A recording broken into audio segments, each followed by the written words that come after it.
අපිට මේ තිබුණේ නැහැ හොඳ සපත්තු මේ පුතාලා දානවා වගේ. ඒ කාලේ තාත්තට තිබුණේ නැහැ ඒව අරන් දෙන්න. ඒ කාලේ තිබුණා මේ කට්ට සෙරපු කියලා සෙරපු જાතියක්. 730යි 750යි 760 තමයි වැඩි මේක. පාට තීන්ත ගාලා තියෙන. ඕක තමයි දාන් යන්නේ. සපත්තු මේස් දාන ඇතිටියා. මම නම් දාගෙන ගියේ කට්ට සෙරපු. ඉතින් මං එනකොට ටකස් ගාලා සද්ද එනවනේ කට්ට සෙරපු. ඔන්න කට්ටය එනවා කියනවා. ඉතින් ටීචර් සපත්තු දෙකක් ගෙනල්ලා දාලා හැදුවා ළමා මණ්ඩපෙට අරන් යන්න ගුවන් විදුලියට. ඇඟිලි ඈත්ලා කොම ලං කරලා හදලා දාලා දුන්නා. ඉතින් ගිහිල්ලා කරුණාරත්න අබේසේකර අයියට මාව බාර දුන්නා. කරුණාරත්න අබේසේකර අයියට කිව්වා පුතේ සර් මේ ළමයා අපේ ඉස්කෝලේ බොහොම දක්ෂ ළමෙක්. හරි දුප්පත්.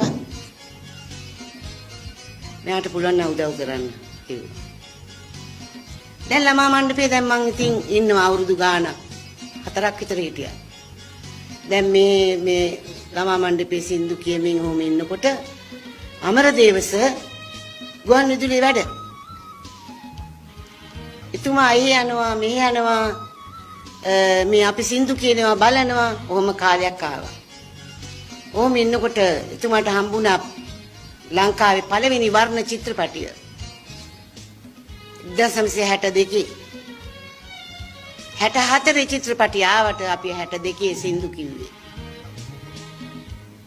එතුමාට හම්බෙච්ච පළවෙනි චිත්‍රපටිය ශ්‍රී ලංකාවේ පළවෙනි වර්ණ චිත්‍රපටිය මේ කිසිම කෙනෙක් දන්නේ නැති මාව තෝරගත්තා එතුමා මේ චිත්‍රපටයේ ගීත ගායනා කරන්න. ගලන ගඟ කී ජීවිතේ දයාලු ලෝකයේ මිහිර පතා ආදරේ ලපලු නටයි ගං තිරේ මොනෝම කිව්වයිද 1962 ඕම එන්නකොට ගුවන් විදුලියේ එකතු වුණා මේ අද ඔයගොල්ලෝ දකින්නවනේ රියැලිටි ෂෝස් මෙන්න මෙහෙම තරගයක් තිබ්බා ගුවන් විදුලියේ. ඒකට කිව්වේ යාෂීප් ගීත තරගය. ඒ කියන්නේ ටින්කිරි ටින් එකක් දැන්වීමක් හැටියට තමයි ඒ වැඩසටහන කළේ.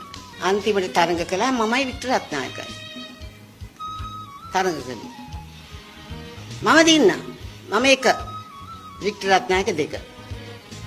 ඊට පස්සේ මොකද ඒකෙන් වෙන්නේ? පළවෙනි දිනපු එක්කිනාට හම්බ වෙනවා බොම්බායට යන්න අවස්ථාවක්. ටිකට් එකක් දෙනවා බොම්බායට යන්න. ඉතින් මම තාත්තට කිව්වා අනේ තාත්තේ අපි මොන දකින්න බොම්බායක්ද අපිට බොම්බායක් අපි දන්නේ නැහැ. අපිට යන්න දන්නෙත් නැහැ. අපිට එහෙම එකක් නැහැ. අපි ගිහිල්ලා මේකට මේ යන වියදමේ මහත්තයාලගෙන් ඉල්ලමු සල්ලි. එතකොට අපිට මොන හරි දෙයක් කරන්න පුළුවන් කියලා. ඒ ගමන තාත්තකෝ ඉතින් ඔහොම දෙයිද බං අපි දන්නේ නැහැ කියන්නේ කියලා ඒ තැනට ඒ ආයතනයට ගියා. ඔය මේ කොටුවේ මේ ඔර්ලෝසු කනුව ළඟ. ගිහලා ඉතින් මමම තමයි පැනලා කිව්වේ මහත්තයාලට. මාව අඳුරගත්තා ඉතින් තරගෙන් දිනලානේ මම. මං කිව්වා මේ මහත්තයා අපිට බොම්බායට යන්න අපි දන්නේ නැහැ. අපිට ඒක එපා. අපි හරි දුප්පත්. අපිට පුළුවන් නම් මේකට සල්ලි දෙන්න කිව්වා. ඒ ගමන කීයද සල්ලි දුන්නා මට ඇත්තටම ඒක තමයි මතක නැත්තේ. සල්ලි දුන්නා. කිසි දෙයක් ඒවා මේ ඇහුවේ නැහැ. සල්ලි දුන්නා ඒගොල්ලෝ. ඒ ගමන ඉතින් හරි ආසයි තාත්තටයි මටයි. ඉතින් මං කිව්වා තාත්තට අපි දැන් මොනවා හරි හොඳට කමු. දැන් අපි එහෙම දේවල් කාලා නැහැ. ඒ ගමන අපි ඔය චටම් වීදියේ තියෙන තැනකින් මට හොඳට මතකයි එළවලු රොටියක් කාලා සරුවක් බිව්වා. ආසයි කටස් කාලා රයිස් කැට දාලා සරුවත් හදනවා. හොඳ සරුවත් එකක් බිව්වා. බීලා දැන් එන ගමන් තාත්තට මං කියනවා මොකද අපේ තාත්තා ටේලර්නේ. තාත්තා ඇඳුම් මාන්නේනේ. තාත්තා ඇඳුම් මදින්නේ මේ අඟුරු විස්තරිකේ. අඟුරු අරන් එනවා සල්ලි වලට. ඉතින් චූටි උණ බම්බු කෑල්ලක් මෙහෙම තියාගෙන ඒ අඟුරු දාලා තාත්තා ඉතින් පිඹිනවා. ගින්දරෙන්ද. තාත්තගේ කොණ්ඩේ මුළුවේ ඔක්කොම මුළු ඇඟේම දුම් අර කුඩු යනවා. හරි දුකයි අපිට ඒක බලන්න.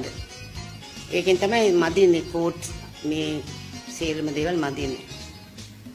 ඉතින් උකත් මට තිබුණා පොඩ්ඩක් ඔළුවේ මේක. මං කිව්වා තාත්තට මේ තාත්තේ අපි ඉස්තිරිකයක් ගමු. ඒ සල්ලි හම්බෙලානේ.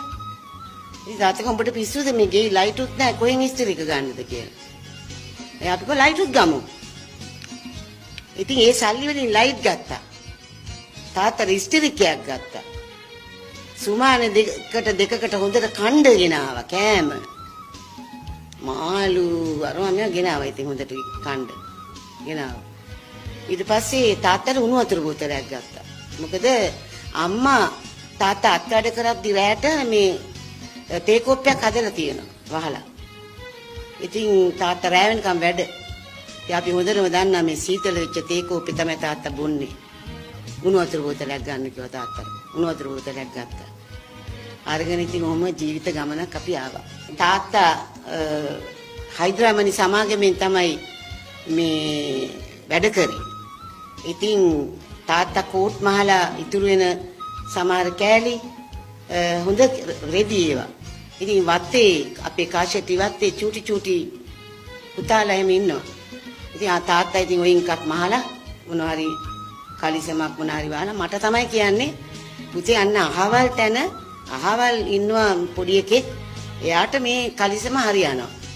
ඔයා ගිහිල්ලා කියන්නේ මේක විකුණගෙන එන්න. කියන්න මේ හොඳම රෙදි.